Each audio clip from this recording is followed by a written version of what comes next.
If your kid has a fever and you don't have access to ibuprofen or acetaminophen, you can give a go to a non-medical approach to reduce your kid's fever.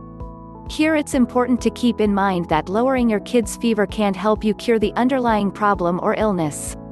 Actually, you get a fever when your body is trying to fight infection. However, it's important to bring the fever under control if it's too high. Your kid shouldn't feel too dehydrated or uncomfortable. Given in this video are a few methods you can try at home. Read on to know more. Your first approach is to put a cool, damp cloth on the forehead of your kid. Make sure your kid is lying on the bed while you perform this treatment. Your second approach should be to give your kid a sponge or lukewarm bath. Water evaporation leaves the skin cool and brings the fever down. It's not a good idea to use cold water for this purpose. Cold water will make your kid shiver, which may increase his fever further. In the same way, it's not recommended that you use rubbing alcohol either, as it may cause alcohol poisoning or temperature spikes. Ask your kid to drink plenty of fluids. You can opt for yogurt and ice pops, for instance, to reduce the temperature from the inside. Hydration helps cool down your body. Ideally, your kid should drink as much water as they can.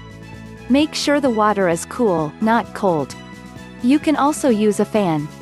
However, make sure the air is not too cold. So, it's important to keep the settings low. The air should circulate around them instead of blowing directly on their face. Ask your kid to remove the extra layers of clothing.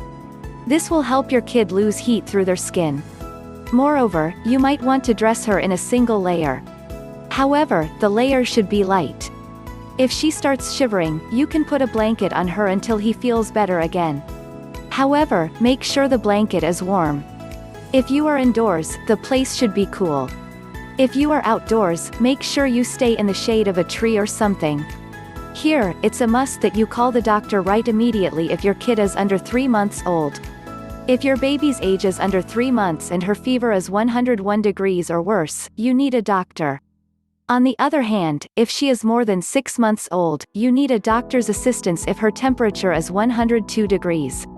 Regardless of your kid's age, you might want to call the doctor, especially if she has many other symptoms as well, such as purple spots or difficulty breathing. Generally, these symptoms are signs of a bacterial infection. In this case, you can do nothing except contact a doctor. Long story short, these are a few effective approaches that you can use to lower your kid's temperature if you can't get medical attention due to some reason.